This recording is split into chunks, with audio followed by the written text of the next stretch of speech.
चलो exercise 5.2 chapter कौन सा है ये?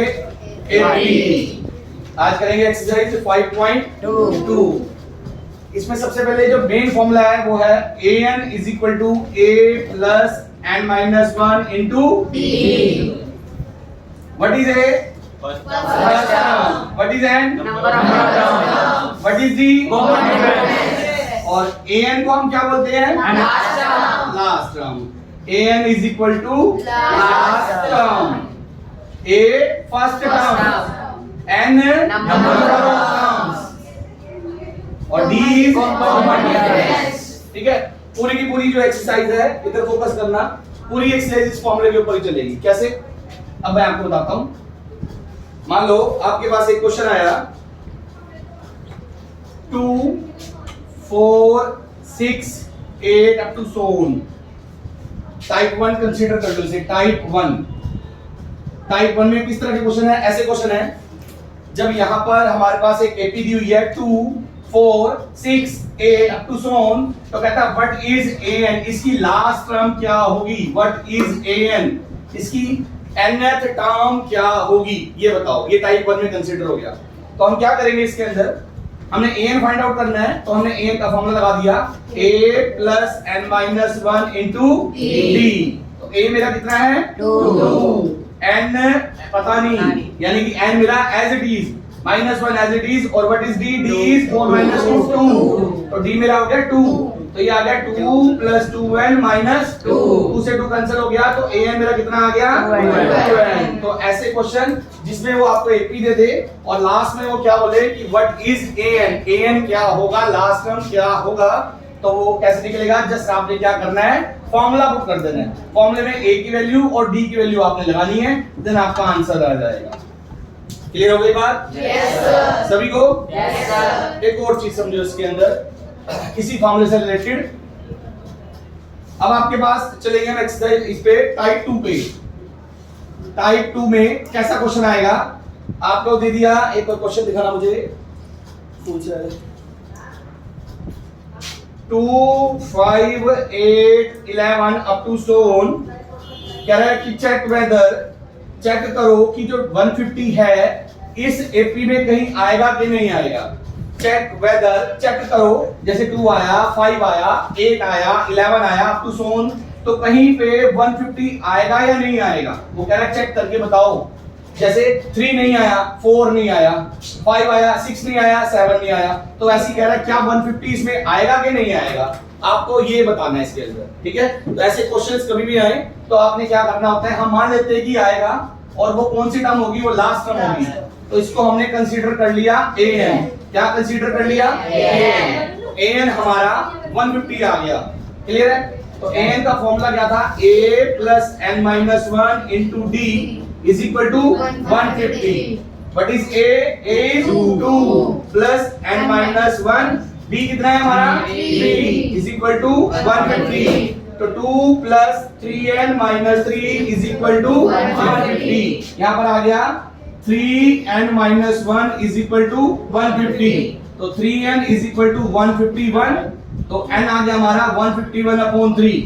अब अगर हम इसको कैंसिल आउट करते हैं तो n जो है हमारा फ्रैक्शन में आता है, p अपॉन q फॉर्म, या ये बोलो कि पॉइंटों में आता है 5 पॉइंट समथिंग। n हमारा पॉइंटों में आए या नेगेटिव आए तो हम कहेंगे नो 150 इस एपी की टर्म नहीं है। अगर n हमारा पॉइंटों में आए, जैसे अब आ गया ना 5 पॉइंट समथिंग, तो हमारा क्या आंसर आया? नो। और अगर नेगेटिव आए तब भी नो। लेकिन अगर n हमारा ऐसे आता है 1 2 3 4, अल्टीमेटली कौन सा? Natural number form. n अगर हमारा नेचुरल नंबर में आता है तो हम कहेंगे यस कि जो 150 है इसकी टर्म है।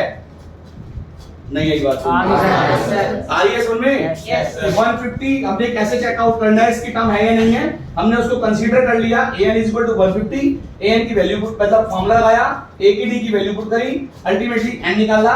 n अगर हमारा नेचुरल नंबर आ रहा है तो हम लिखेंगे यस, और n अगर हमारा नेचुरल नंबर नहीं आ रहा तो हम लिखेंगे नो। क्लियर होगी बात? Yes sir. थर्ड किस तरह के क्वेश्चन आ सकते हैं इसके अंदर? टाइप 3 में, टाइप 3 में हमारे पास किस तरह के क्वेश्चन आएंगे? एक और तरह के क्वेश्चन भी आ सकते हैं।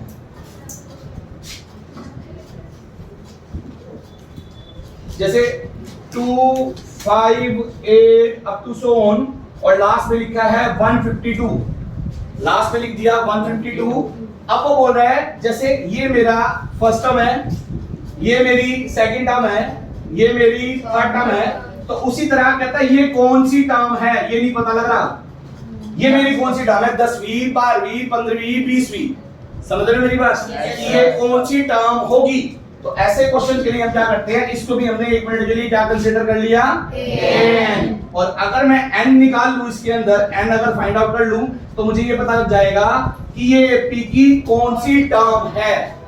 अगर n आ गया हमारा 7 तो हम देंगे 7 टर्म, n आ गया हमारा 20 तो हम देंगे 28 टर्म। नहीं यही बात सुन में, तो चलो देखते हैं, an a plus n minus 1 into d is equal to 152। a कितना है हमारा 2, n minus 1 as it is, d कितना आ गया 3 is equal to 152।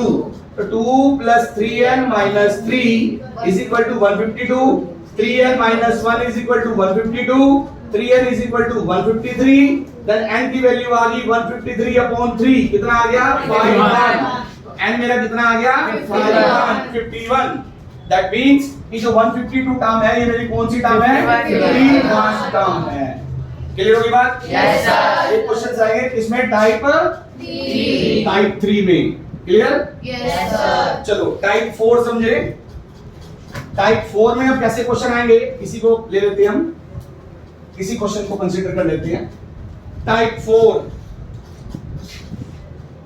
4 में ऐसे क्वेश्चन आएंगे, वो कहेगा find the value of A20, find the value of A20। तो बहुत सिंपल है, हमने लिखेंगे A20 is equal to A plus 19D, क्योंकि अगर यहाँ 20 है, फॉर्मूले में पुट किया मैंने, देखो an क्या था, A plus n minus 1 into D। अब n की वैल्यू में जो पुट करूंगा, उसने बोला फाइंड A20, तो n की वैल्यू क्या पुट करी 20, तो यहाँ आ जाएगा A plus 20 minus 1 into D, तो A plus 19D क्या आया हमारा A20। समझ रहे हो? तो अगर यहाँ पर 20 है तो यहाँ 19 लिख दो, अगर यहाँ 50 है तो 49 लिख दो, जो भी यहाँ पर नंबर है उससे कम लिख दो, तो वो निकल जाती है हमारी वो वाली टर्म। क्लियर?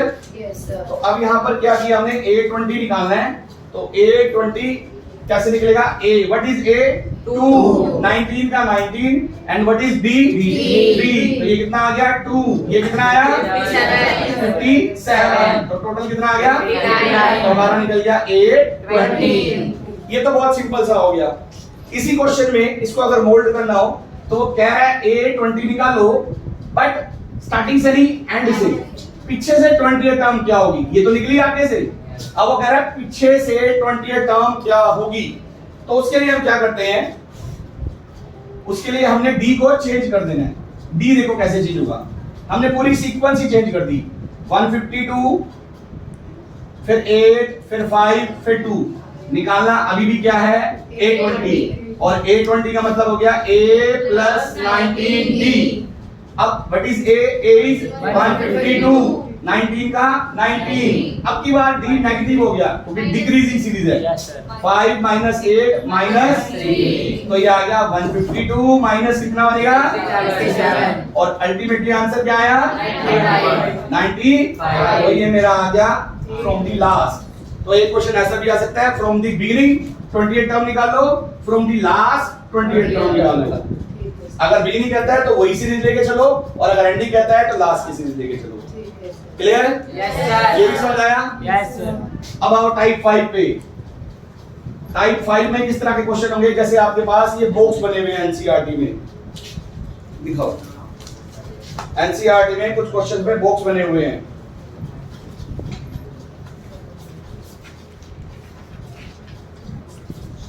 ये रहा, जैसे 5th पार्ट करते हैं इसका, क्वेश्चन नंबर 3 का 5th पार्ट एनसीईआरटी। ये एक बॉक्स आया, देन 38, फिर अनदर बॉक्स, एक और बॉक्स है, फिर एक और बॉक्स, फिर लास्ट में माइनस के 22।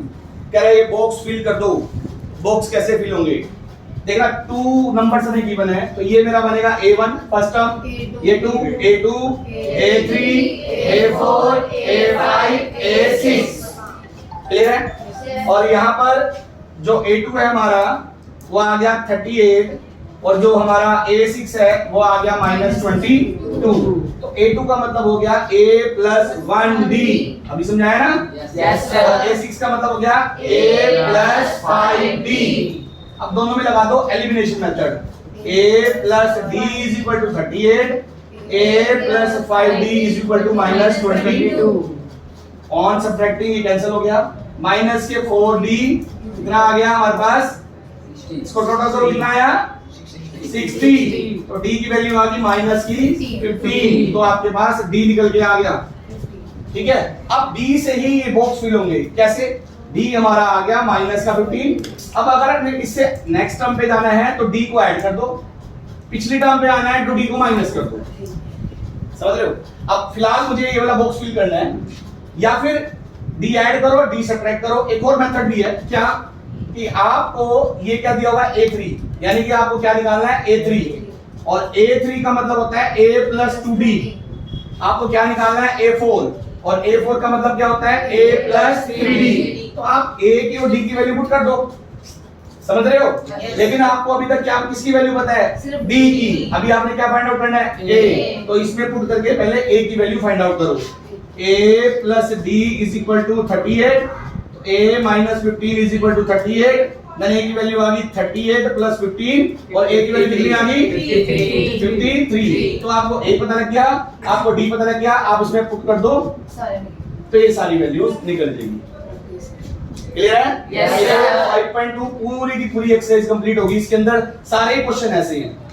ठीक है, इन्हीं 5 टाइप में पूरी एक्सरसाइज कवर हो जाएगी। क्लियर है? Yes, sir.